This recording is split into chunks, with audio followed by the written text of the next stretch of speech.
Hey guys, this is Pat and Heidi from Rain Country Homestead. God is good all the time. So what we wanted to talk about today is some of the things that we've accomplished during the summer and probably some of the things that we haven't accomplished that we have to accomplish. So it's just another update video. We did one about a month or so ago. You can go ahead and find that one right up here. I'll go ahead and link to it, and whatever all we talked about in there, we're going to talk about some more stuff in here. Well, it's just kind of been a scattered summer. I've been down helping my dad on some projects that he's got going on. Yeah. Well, we've had some goals in the beginning of the year to finish out our fence, and that didn't get done. We did do some work on the chicken house to weather that in, and I think we got all the leaks fixed, all but maybe one. Yeah, there's still one. When the wind blows, it comes into the upstairs and the playhouse door and drips down there in below. So I have to troubleshoot that and figure out where that's coming in. Flat roofs do not work around here, and so incidentally, part of the roof of the chicken house is the deck around the playhouse. So incidentally, that's something I've kind of weathered in and took care of most of it. So we still got a little bit of troubleshooting and fixing to do on that. One of the things is not really an update for me, is just simply answering some questions, because I get a couple of questions quite frequently. And the number one question, well, I wouldn't say it's the number one question, but one of the main questions I get over and over again is, do you have a book? Are you going to write a book? And I do hope to. I have some very hopeful plans of being able to do that in the future. The problem right now is time, because it's going to take a lot of time for me to sit down and compile all of my stuff, all of my recipes, all of the different things I do, and right now I just simply do not have it. Just putting out videos 5 days a week on YouTube, that alone is a full-time job, and unless you have a YouTube channel, it can be hard to understand just how much time can go into a video. It's more than just shooting you doing making whatever, whether it be a recipe or a cabinet. There's a lot of setup time involved and making sure you get the camera placed right, and lots of editing. There can be 2 to 3 hours sometimes of editing just in one video. And so it ends up being a full-time job. You think I got to do that, 5 days a week. Especially on some of my videos that are longer, some maintenance type videos or some rebuild videos. Yeah, his take for instance, like if I'm working on the backhoe or building a set of cabinets, I could have 50 different shots. Yep. And she's got to go through and try to get, condense the material down into a manageable time where you guys can keep on coming back and not get too bored with us. But we try to make our we're not here to necessarily, well, I guess we're here to entertain you, but we're also here to put out content that you guys can benefit from, and that we can benefit from you and your comments and such, so we all grow.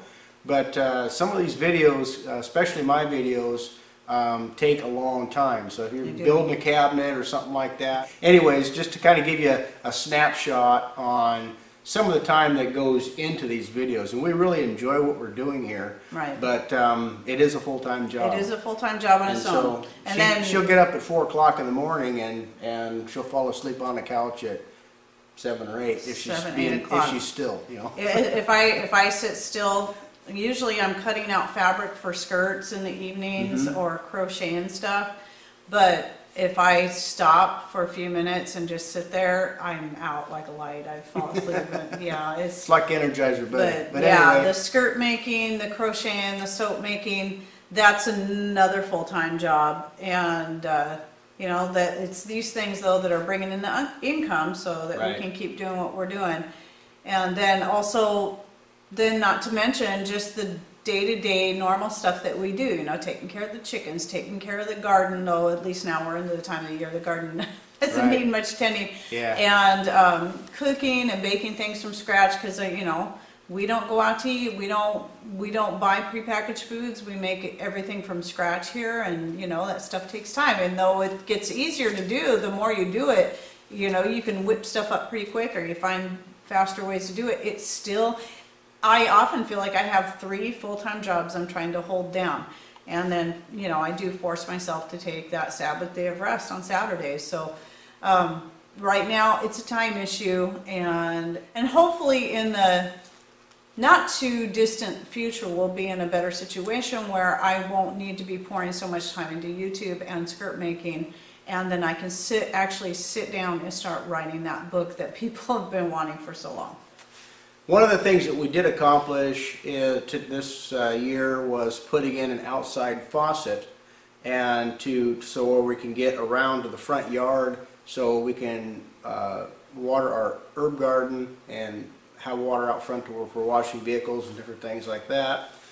And in the process of doing that, I had to remove the existing bathroom sink and cabinet in order to get into the wall so I could tap into the plumbing. And I think we have a video on that. Yes. Anyway, me and all my infinite wisdom, I actually siliconed the cabinet. I siliconed the sink to the corner of the wall, and so I had to break apart the sink. It was a composite sink. I had to break it apart in order to remove the cabinet so I can get into the wall, so I can put in the outside faucet. Well, what triggered us to put that outside faucet in so early is that the bathroom sink was leaking. So it wasn't something as simple as just changing out a washer in there.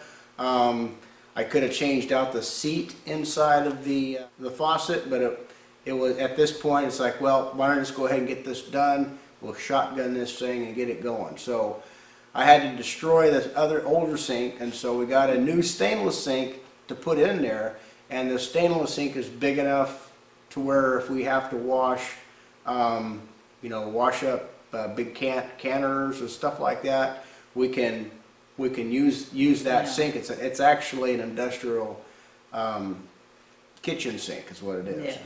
And so anyway, I had to make a special cabinet for this. So Heidi, she likes the old rustic look, and I think she was expecting an old pallet to be tore apart and just hammered together and stuck in there. But it turned out I aim to please, so I tried. You can see the pictures right here. That took a little bit of work, because what that wood is from an the old wood from my equipment trailer. Incidentally, right. It's all oak. Well, the weathering, the checking, the wet, the dry gave that wood some characteristic. Mm-hmm. And kind of made it a little bit interesting, and so made Mrs. Rain happy, so I'm happy. Yeah. So we've got that complete. Oh, and the sink it just kind of made sense if we were going to have to go new sink, just to get something that was had a lot more uses. Right. So it's already been great for washing up the canner and right. And the hot water bath. It would be a glorified utility sink is what it is. It's real nice. So the other thing that I was going to do with that wood is build a countertop for the old kitchen cabinets that I refurbished. The bottom ones? Yeah, and installed in the great room or workroom or catch-all room. Which was this room we're sitting in. It used to be my dance studio / martial arts studio. So right, and so we built that onto the house years ago, and now it's morphed into just basically a big work craft room, Yeah. So anyway, I actually have that laid out on the floor over there right now. I still have some more cuttings that I have to put together in order to make that cabinet top work out. And so I'm incorporating some staining and some cracks and different things like that, but not make them so deep that if you have a piece of paper and you're signing something on there, you don't put the pen through the paper. But anyway, it's not really meant to be a kitchen cabinet. It's meant to be a utility room, break room cabinet. So that's coming together. It'll probably be done hopefully this week. we do have videos out where he took those old kitchen cabinets, those lower cabinets, because he still has the upper ones to rebuild for the kitchen. But and he took those and refinished them all, and then I didn't quite finish out the whole series because the countertop part was going to be one of the last videos. But I think we have 3 videos in that series, and I'll go ahead and link to that up here where he's refinishing those old kitchen cabinets, and it's going to look really nice in here when we finally get this room all pulled together the way we want it to. And some well-needed storage for a lot of the things that we put together and put on our Etsy store. Right, absolutely. Another question I get asked about once in a while, and I figure I should update people publicly on that, and you'll see behind me is a spinning wheel. Now, we've had it for probably almost 2 years now. We bought it on eBay, and it is from the late 1800s or early 1900s. Can't remember. I don't know if it had an actual date on it. It was more of an estimate. 1800s. Yeah, it's really it's a flax spinning wheel, but obviously you can use it for wool. And I got it with the intentions of hoping to find time to start spinning, learning how to spin, and spinning my own yarn for making my different creations. But, and then we got some alpaca fibers from Doug and Stacy. A long time ago. Yeah.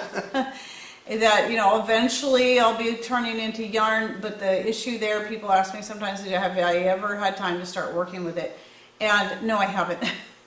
Because for the same reason why I have not had time to start putting that book together, because right about the time that we got the spinning wheel was about the same time that the skirt sales started taking off, because that was part of the deal. Is we traded a skirt for the alpaca fibers. And so when Stacy first wore her first patchwork skirt I made her, that was from that point on things really started taking off on the skirt orders. So, and it hasn't stopped since.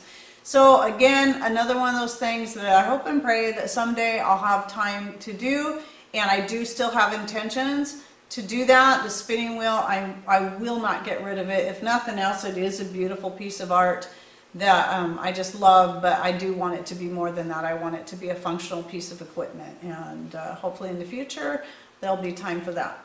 So. Well, the skirts have been a real blessing. So the skirts have been, we're not complaining about being too busy. Not complaining, because that is our #1 income right there, is coming in from our skirts, and keeps us being able to both work from home and bring you these videos as well. Right. So yeah.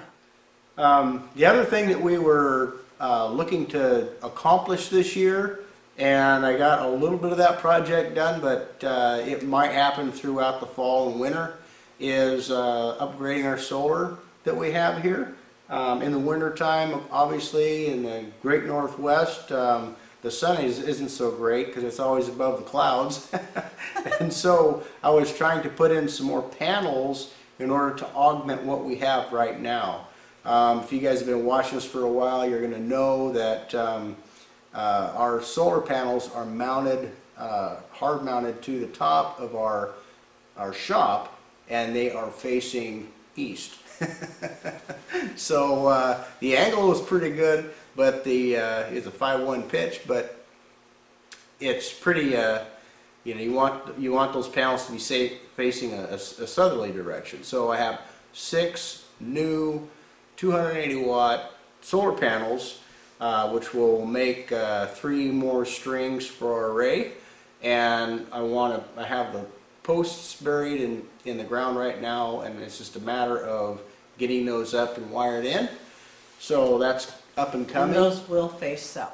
And so I did get the distribution box installed and replace the smaller midnight panel that was in there, because with the upgrades brings more equipment, so more wiring, and so the new distribution box actually will give me more room and make it a little bit more tidy within that system. Another project that we accomplished, and well, that's actually half accomplished because there's 2 trees that need to come out, is we removed a mountain ash tree from our front yard, and I'm going to be working some of that wood up and drying it and building little knickknacks with it. So I look forward to those on our Etsy store. Yeah, more shelves. But the reason why we're removing the trees out of the front yard is because we want to replace those with a mini orchard. So that's up and coming. I have a cedar tree that has to come out at some point. One more tree. And remove the stump and prepare the ground for hopefully putting some more fruit trees in this spring. It's hard to see those trees go, like the ash tree that came out. This last one was, you know, that was a tree the kids used to like to climb and hang out in, the boys did. And the cedar tree, I just like it. I think it's beautiful. I hate to see it go, but it really does need to go a lot more light into the front yard garden areas.